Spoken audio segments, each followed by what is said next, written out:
Toxic cinema ಟೀಸರ್ಗೆ negativity.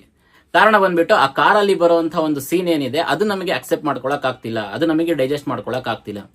ಯಶ್ನ ನಾವು ಒಬ್ಬ family star ಆಗಿ ನೋಡಿದೀವಿ. ಇಷ್ಟು ವರ್ಷದಿಂದ ಕನ್ನಡದಲ್ಲಿ ಒಳ್ಳೊಳ್ಳೆ ಸಿನಿಮಾಗಳನ್ನ ಕೊಟ್ಕೊಂಡ್ಬಂದು ಗೂಗ್ಲಿ, ರಾಮಾಚಾರಿ, ರಾಜಾಹುಲಿ ಈ ತರದ ಒಳ್ಳೊಳ್ಳೆ ಸಿನಿಮಾಗಳನ್ನ ಕೊಟ್ಟು ಈಗ ಸಡನ್ ಆಗಿ ಯಶ್ ಅವ್ರನ್ನ ಈ ರೀತಿ ನೋಡೋದು ನಮ್ ಕೈಲಿ ಆಗ್ತಿಲ್ಲ ಅಂತ ಸುಮಾರಷ್ಟು ಜನ ಒಂದು ನಾಟ್ ಅಕ್ಸೆಪ್ಟಿಂಗ್ ಅನ್ನೋಂಥ ಒಂದು ಒಪಿನಿಯನ್ ನ ಶೇರ್ ಮಾಡ್ತಾ ಇದ್ದಾರೆ. ಬಟ್ ನಾವ್ ಇದನ್ನ ಈ ದೃಷ್ಟಿಯಲ್ಲಿ ನೋಡೋದಕ್ಕಿಂತ ಯಶ್ ಅವ್ರ ದೃಷ್ಟಿಯಿಂದ ಅಥವಾ ಆ ಸಿನಿಮಾ ಮೇಕರ್ಸ್ ಅವರ ದೃಷ್ಟಿಯಿಂದ ನೋಡೋದಾದ್ರೆ, ಅವ್ರು ಮೊದಲೇ ಹೇಳ್ತಾ ಬಂದಿದ್ರು ಈ ಸಿನಿಮಾ ಕರ್ನಾಟಕಕ್ಕೋಸ್ಕರ ಅಲ್ಲ ಅಥವಾ ಕನ್ನಡ ಆಡಿಯನ್ಸ್ ಮಾತ್ರ ಅಲ್ಲ, ಈ ಸಿನಿಮಾ ಪ್ಯಾನ್ ವರ್ಲ್ಡ್ ಗೆ, ಎಂಟೈರ್ ವರ್ಲ್ಡ್ ಗೆ ಈ ಸಿನಿಮಾ ನಾವು ಮಾಡ್ತಾ ಇರೋದಂತ. ಇಫ್ ಇನ್ ಕೇಸ್ ಅವ್ರು ಏನಾದ್ರು ಕನ್ನಡ ಸಿನಿಮಾನೇ ಮಾಡೋಂಥದ್ದಾಗಿದ್ರೆ ಈ ತರದ ಸೀನ್ಸ್ ನೆಲ್ಲ ಅವ್ರು ಆಲ್ಮೋಸ್ಟ್ ಮಾಡ್ತಾ ಇರಲಿಲ್ಲ ಅನ್ನೋದು ನಮಗೂ ಗೊತ್ತು, ಅದು ಎಲ್ರಿಗೂ ಗೊತ್ತಿರೋಂಥ ವಿಷಯ.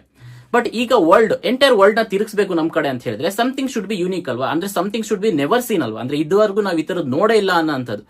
ಸೊ ಅದಕ್ಕೋಸ್ಕರ ಯಶ್ ಅವರು ಅಷ್ಟು ವೈಲ್ಡ್ ಆಗಿ ಅಷ್ಟು ಬೇರೆ ಲೆವೆಲ್ ಎಂಟೈರ್ ವರ್ಲ್ಡ್ ನ ತಿರುಗಿಸೋ ತರ ಈ ಟೀಸರ್ ಅಲ್ಲಿ ಕಾಣಿಸ್ಕೊಂಡಿದ್ದಾರೆ. ಇನ್ ಕೇಸ್ ನಾವೇನಾದ್ರೂ ಯಾವ್ದಾದ್ರು ಹಾಲಿವುಡ್ ಸಿನಿಮಾ ನೋಡಿದ್ರೆ ಅದ್ರಲ್ಲಿ ಏನಾದ್ರೂ ಈ ತರ ಸೀನ್ಸ್ ಬಂದ್ರೆ ನಾವು ಅದನ್ನ ಈಸಿಲಿ ಅಕ್ಸೆಪ್ಟ್ ಮಾಡ್ಕೊಂಡ್ಬಿಡ್ತೀವಿ. ಹೌದಪ್ಪ, ಹಾಲಿವುಡ್ ನವ್ರು ಹಾಗೇನೆ, ಇಂಗ್ಲಿಷ್ ನವ್ರು ಮಾಡೋಂಥ ಸಿನಿಮಾಗಳೇ ಹಾಗೆ, ಅವ್ರ ಐಡಿಯಾಸ್ ಯೂನಿಕ್ ಅಂತೇಳಿ. ಬಟ್ ನಮ್ಮ ಕನ್ನಡದ ಒಬ್ಬ ನಟ ಈ ತರ ಮಾಡಿದಾಗ ನಾವು ಅದನ್ನ ಅಕ್ಸೆಪ್ಟ್ ಮಾಡ್ಕೊಳಕ್ಕಾಗಲ್ಲ, ನಾವು ನೋಡಕ್ಕಾಗಲ್ಲ ಅನ್ನೋದು ನಿಜವಾಗ್ಲೂ ಅದನ್ನ ಏನ್ ಹೇಳ್ಬೇಕು ಅನ್ನೋದೇ ಅರ್ಥ ಆಗ್ತಿಲ್ಲ. ಅಂಡ್ ಸಿನಿಮಾದವರು ಈ ಕ್ಯಾರೆಕ್ಟರ್ ನ ರಿವೀಲ್ ಮಾಡ್ತಾ ಇರೋ ಉದ್ದೇಶ ಕೂಡ ಅದೇ ಅನ್ಸುತ್ತೆ. ಅಂದ್ರೆ ಇನ್ ಕೇಸ್ ಈಗ ಜಸ್ಟ್ ಒಂದು ಟೀಸರ್ ಅಲ್ಲಿ ನಾವು ಯಶ್ನ ಈ ರೀತಿ ನೋಡಿನೇ ಅಕ್ಸೆಪ್ಟ್ ಮಾಡ್ಕೊಳ್ತಾ ಇಲ್ಲ ಸುಮಾರಷ್ಟು ಜನ. ಇಫ್ ಇನ್ ಕೇಸ್ ಒಂದು ಥಿಯೇಟರ್ ಅಲ್ಲಿ ಓಪನಿಂಗ್ ದೊಡ್ಡ ಸ್ಕ್ರೀನ್ ಅಲ್ಲಿ ಕುತ್ಕೊಂಡು ಯಶ್ ಅವರ ಈ ತರದೊಂದು ಯಾವ್ದಾದ್ರು ಕೆಲವು ಸೀನ್ಸ್ ನ ಅಥವಾ ಈ ತರದೊಂದು ವೈಲ್ಡ್ ಪರ್ಫಾರ್ಮೆನ್ಸಸ್ ನ ನೋಡಿದಾಗ ಇದು ಟೋಟಲಿ ಅವಾಗ ಏನಾಗ್ಬಿಡುತ್ತೆ, ಅದು ಬಹುಶಃ ನೆಗೆಟಿವಿಟಿ ಆಗಿನೇ ಕಂಪ್ಲೀಟ್ ಸ್ಪ್ರೆಡ್ ಆಗ್ಬಿಡ್ಬೋದು, ಅಂದ್ರೆ ನಾಟ್ ಅಕ್ಸೆಪ್ಟೇಬಲ್ ಅಥವಾ ಡೈಜೆಸ್ಟೇ ಆಗದೆ ಇರಬಹುದು. ಅಂಡ್ ಸಿನಿಮಾ ಟೀಮ್ ನವರು ಮುಂಚೆಯಿಂದಾನು ಹೇಳ್ತಾ ಬಂದಿದ್ದಾರೆ a fairy tale for the grown ups ಅಂತ, ಈ fairy tale for the adults ಅಂತ ಹೇಳಿ. ಸೊ ಅವ್ರು ಮುಂಚೆನೆ ಹೇಳಿದ್ದಾರೆ ಈ ಸಿನಿಮಾ ಬೇರೆ ತರನೇ ಇರುತ್ತೆ, ಒಂದು ಡಿಫ್ರೆಂಟ್ ಲೋಕನೇ ಇರುತ್ತೆ ಇದರಲ್ಲಿ.